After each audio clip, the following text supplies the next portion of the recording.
Let me just hide the craft closet there. Hi, I'm Michael Stewart, president of the Satanic Grotto. And today I want to talk about apolitical Satanism. I'm of the opinion that you cannot be an adversary.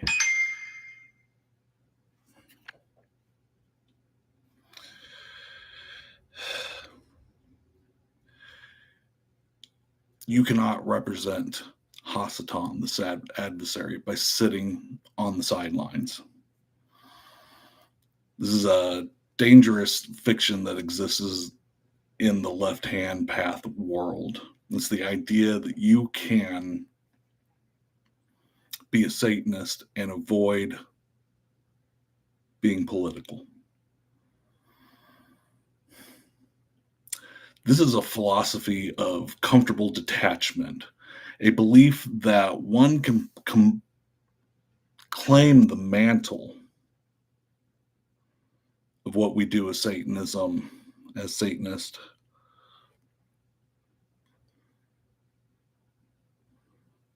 without ever actually doing it.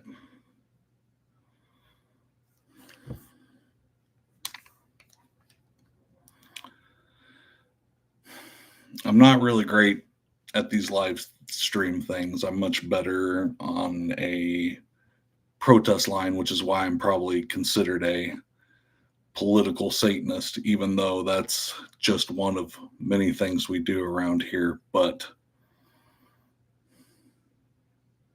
I don't know, maybe we should stop calling people political Satanists and start calling out the ones who are apolitical Satanists.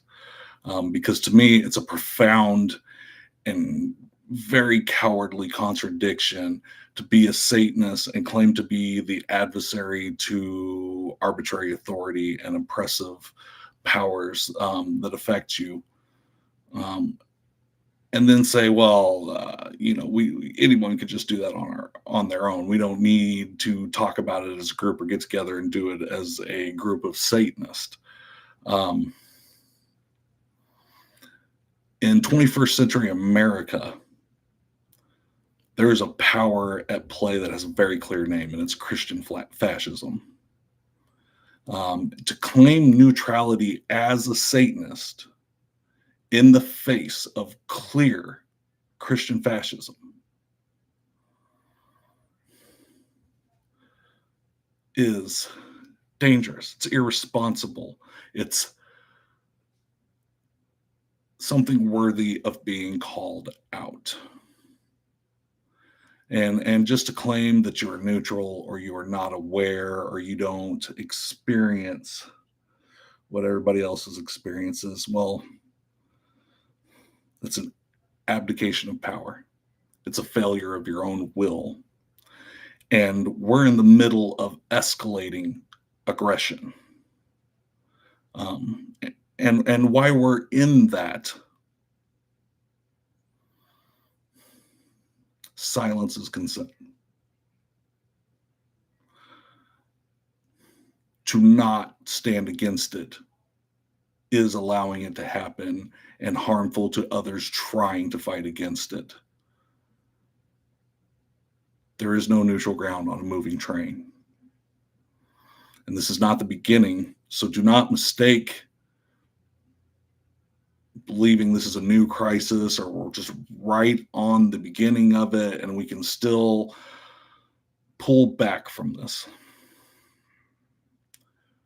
We really started seeing this change when all the warning shots were fired in 2026 when Trump was first elected. But the roots of this go way deeper. They were planted in Nixon's silent majority, and they were fertilized in the corporate greed and money equals liberty ideals of Reagan.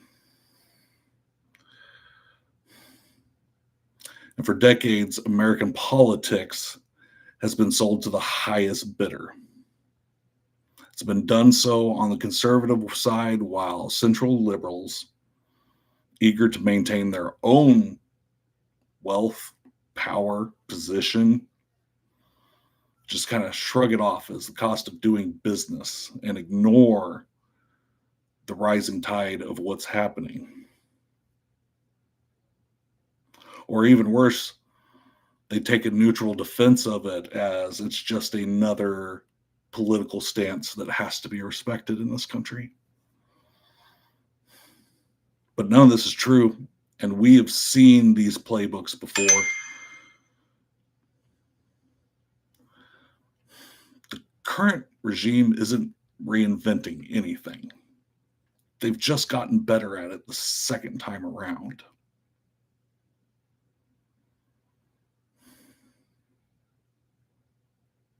They're executing these playbooks with terrifying efficiency. We are not at the start of this fight. Let me say this again. I've been saying this over and over on several broadcasts now. We are not at the start of this fight. We are in the middle of an era just as dark and consequential as the Civil War. People will look back upon this and make judgments about how we as citizens in our country reacted during this time.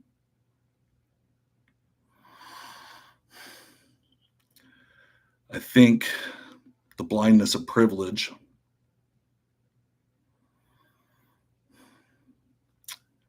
has often overshadowed our views, especially as white folks, straight folks, which I'm not, by the way,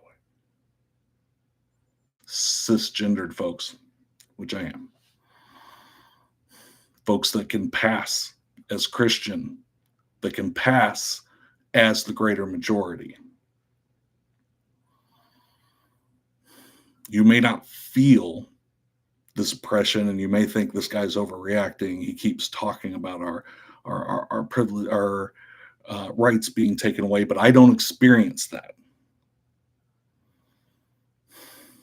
You can start stepping outside of that privilege, because many of us experience it on many levels. It might be your race, it might be your gender, it might be your sexuality, it might be your economic status that acts as a buffer between what is going to happen and what is happening. It's a temporary shield. And it may make it seem disconnected or distant or abstract in some sort of way. But to ignore your own position in this and to look at the world and what others are facing is a grave mistake. It leads to a fatal lack of urgency, a failure to see that there is already a fire consuming the homes of your neighbors. And that fire is coming for you. But you don't believe it. You don't want to believe it. You don't want to look at it. You don't want to prepare for it. I need you to start seeing the fire coming. Your privilege is not a permanent immunity. It's just a delay of the sentence that's about to come. And have no doubt, our sovereignty is being eroded. The Supreme Court has been stacked with ideological zealots, transforming what most Americans consider to be a pillar of justice into a weapon against our own progress. Case in point, the overturning of Roe versus Wade. Women and people with uteruses are already suffering from this.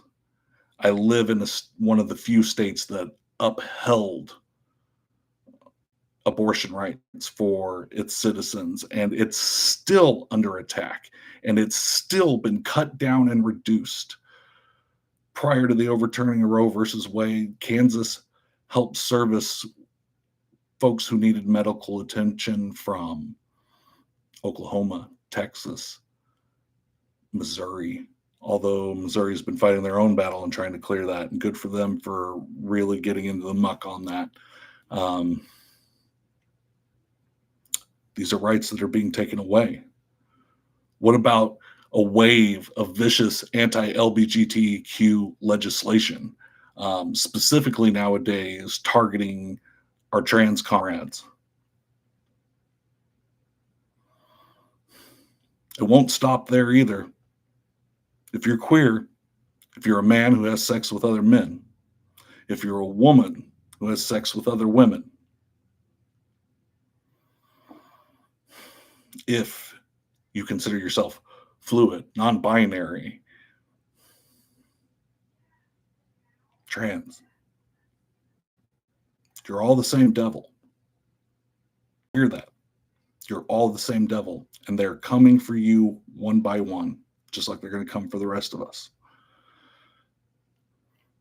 Take the nationwide ban on books that has happened over the last, uh, few years now. It's almost mind boggling. The things that they don't want children to be exposed to and to grow to understand. Um, we're dealing with systemic and racial gerrymandering, trying to split neighborhoods so that they can work a Republican vote out of a very clearly blue area.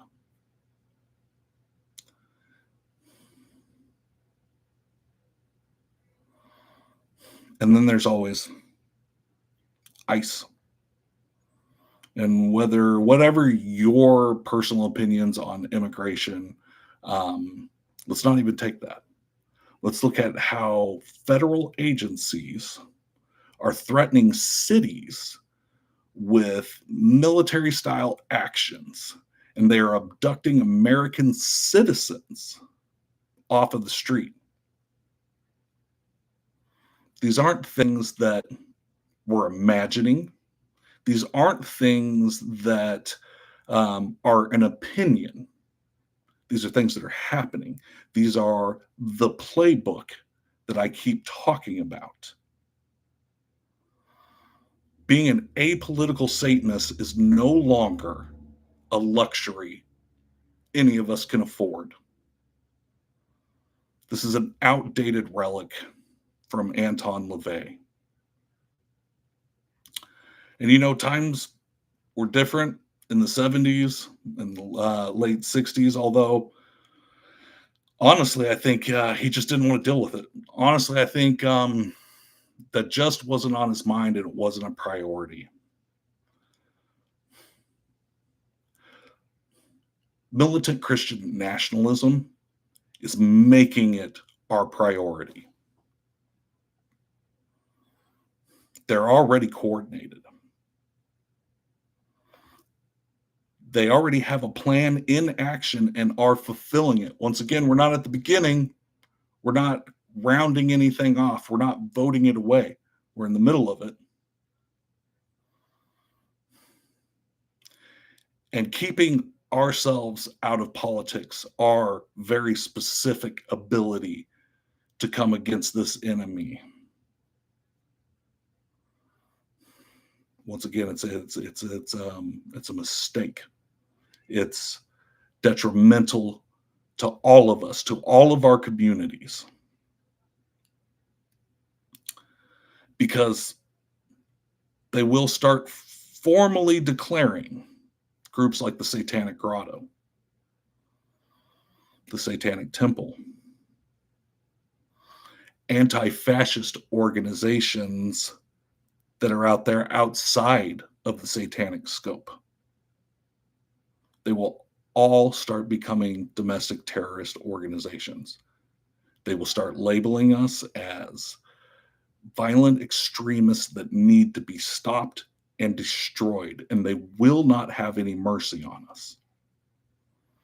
They will not give any of us a pass.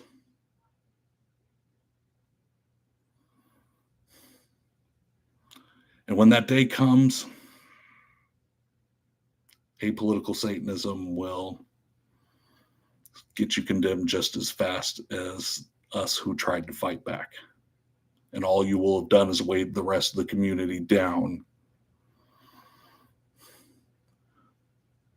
by asking them to abdicate their power.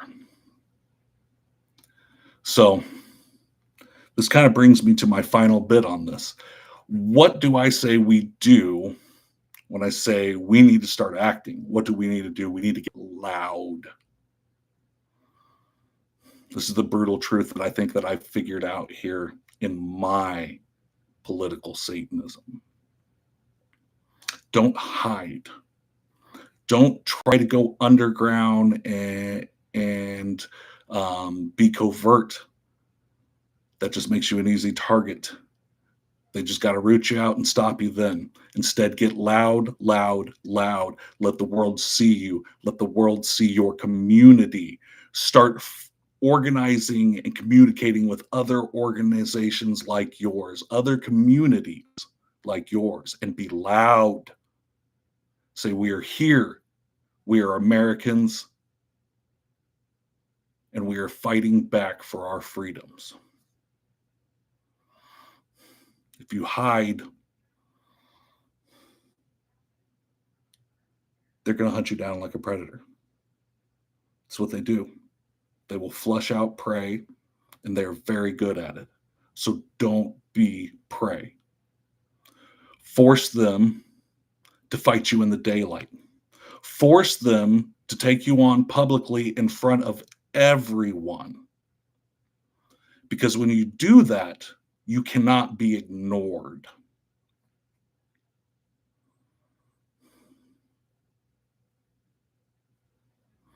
Let the entire world see what tyranny is.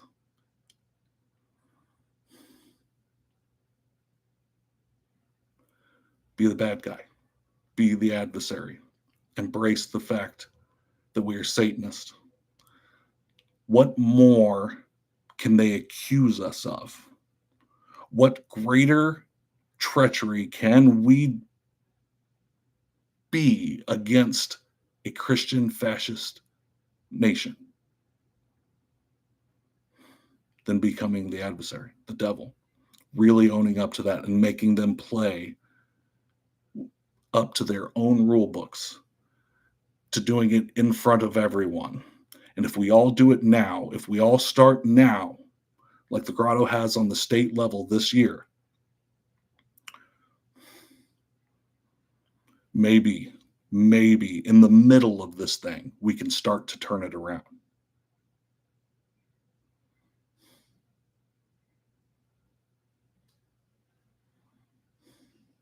Regardless of what you think about Charlie Kirk, regardless of what you think about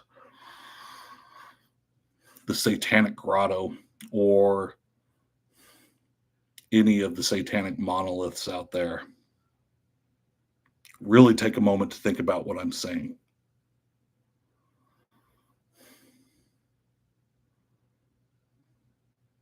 I've seen these men in action. I know who they are and what they want. And we are all obstacles to their dreams. And they will eventually deal with us one by one if we don't start dealing with them now.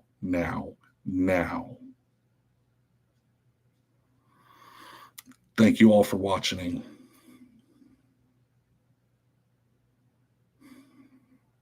Stay safe. Start talking to each other. Hail Satan.